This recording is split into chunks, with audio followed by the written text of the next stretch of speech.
I'm back today and it's all about Twisty thriller books.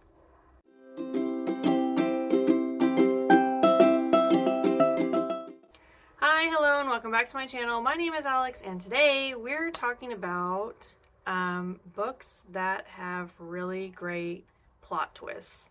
I read like a lot of thrillers and stuff, and of course, like I've talked about thrillers on my channel before. I've talked about like my favorite thrillers of all time. I talked about my favorite thrillers from last year, but today is gonna be a different approach to that. Before we get into it, make sure you hit all the buttons down below so you know when I'm posting. I post every week, and all we do on this channel is talk about books. So if you like listening to people talk about books, here I am every week doing just that for you. Last year, I started a series on my channel of most interesting books I've ever read. And I really like that series because the books on that list, they're not necessarily books that I like absolutely loved. Like, they're not 5-star books, but they're books that I can't stop thinking about. Do you know what I mean? Like, I would still highly recommend these books, but for whatever reason they didn't work for me. That's the kind of approach that we're taking to today's list. The books on this list started making it. The list got super long, so I'm only breaking it down to 3 titles today. Books on the list. Were they my favorite thrillers? No. Some of them are 3-star books for me. Did they have a good plot twist? Yes. Like, were they a decent thriller? Yes. So today we're not talking about like absolutely perfect books. We're talking about very decent books. And yeah, that's what this whole series, Twisty books, I don't know, whatever the catchy title that I came up with says. That's what this series is going to be. Were they the best books I've ever read? No. Were they really good thrillers? Yes. Let's not waste any more time. Let's get into it. The first book I'm going to talk about is That Night by Chevy Stevens. Okay, this book is about a young girl that has kind of like, she lives in her younger sister's shadow, which is kind of like a little bit of a new dynamic, you know? And her sister is extremely popular, and she's just basically not. I think the opening of this is set in high school. So the younger sister ends up murdered, and the older sister, Tony, ends up going to prison for murdering her sister. Except she insists that she did not do it. She goes to prison for like, I think it's like 20 years or something. I think she doesn't get out till she's like in her mid-30s. When she gets out, the boy that was with her on the night of the murder is also getting released from prison. Obviously, she's not supposed to talk to him or anything because she's on parole. He seeks her out and he's like, I know who did it. After all these years, he still wants to pursue this and prove their innocence. And that's when the story kind of like takes off. Like, they're bound and determined to prove their innocence, and we really end up finding out what actually happened the night that the sister died. The twist of this book, man, like, it really delivered for me. And I absolutely loved the ending of this book. I still think about the ending of this book all the time. This is one of those books that just will not leave me alone. I think about it all the time. Now, did I love this book? No. I had some really big pacing issues with this book. It was really long. Like, honestly, it was just too long.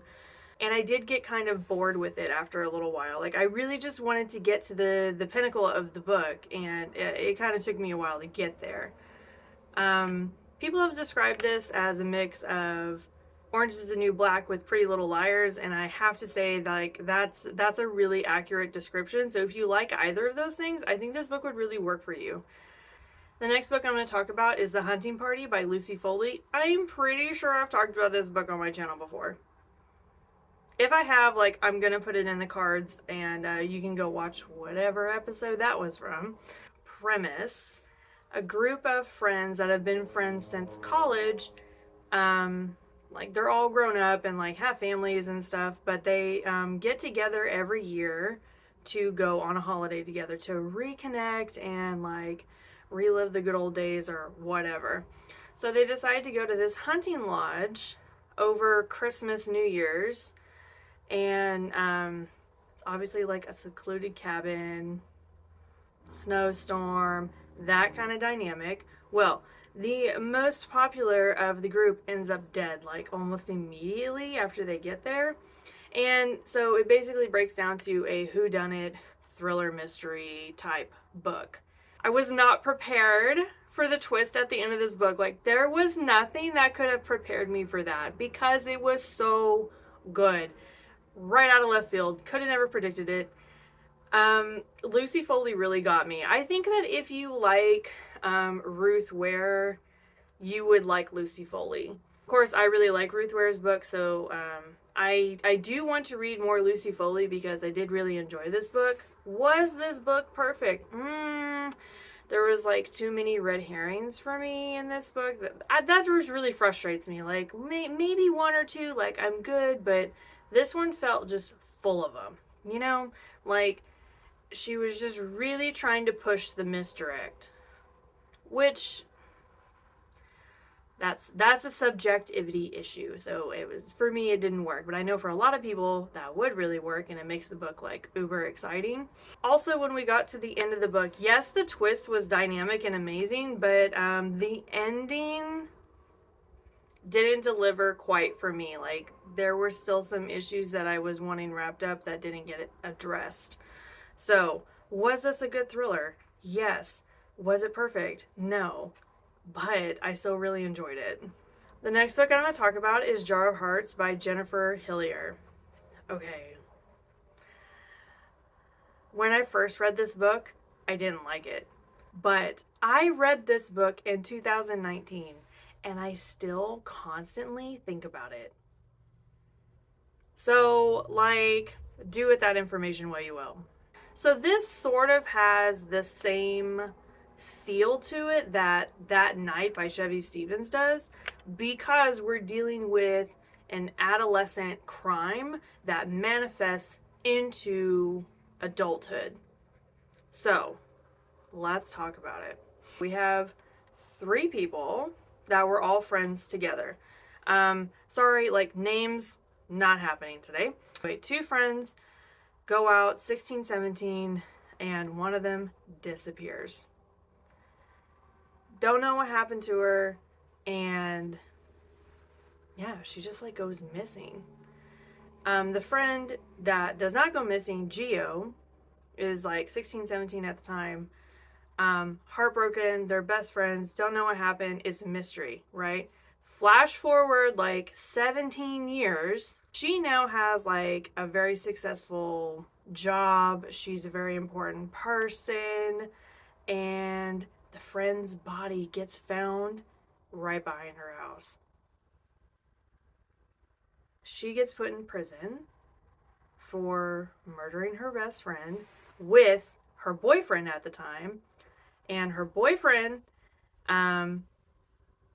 has already been in prison because he's a serial killer.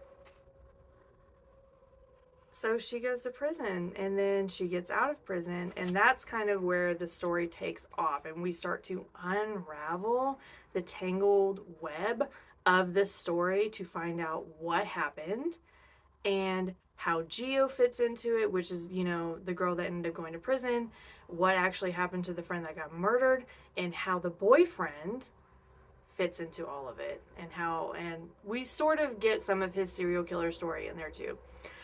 This was a wild book, okay? Like, when I tell you that it was intricately layered, wow. The ending, oh my gosh, I wasn't prepared. I was not prepared for how twisted and dark this book is. Okay, I will tell you, one of the reasons I didn't love this book is because it plays on a lot of really dark themes throughout the novel. So I would check the trigger warnings if I were you. If you're sensitive to dark themes when it comes to thrillers and serial mystery and crime books, I would definitely look into the trigger warnings because it does get a little dark. That's probably the biggest reason why it wasn't like a huge favorite of mine because there were a few tropes in here that I just really are not for me. They're just not for me. Had I known how dark this book was when I went into it, I probably would have been more prepared for that. But like I said, I think about this book all the time. It hit a lot of high notes for me because of how well she put it together. Was it for me? Like I said, the dark themes were not for me. But was it brilliantly written? Yes. Brilliantly written. Okay? Jennifer Hillier deserves all the applause for this book. Yeah. Okay, that's all I have for you guys today. This is probably the shortest video I've had like in a long time. I'm always afraid that I'm gonna just like bore you to death if I just ramble on about books a lot. And yeah, if you guys want longer videos where I talk about more than 3 books at a time, tell me in the comment section, because like I said, this list is quite long. You guys know how picky I am about my 5-star reads. Like, they have to be complete perfection. And unfortunately for me, thrillers, like, it's so easy to just like upset me when it comes to thrillers. Like, everything has to be so perfect for a thriller to get a 5-star. Does that mean that I don't read good thrillers? No, I've read a lot of really great thrillers. Have I read a lot of perfect thrillers? No. So that's what this list is all about. Really great thrillers that pretty much anybody can enjoy, but they're not perfection. And there's nothing wrong with a 3-4 star read. Nothing wrong with that. That's what this list is. 3 and 4 star reads. They're great, but they're not perfect. Make sure you hit all the buttons down below so you know when I'm posting. I post every week. And yeah, I don't think I have anything else for you guys. I'm excited about the summer lineup. I did like make my summer schedule, my content schedule, and like, yeah, I'm really excited about all the content that's coming up. So yeah, check back with me next week for new stuff. I'll see you guys next time. Bye!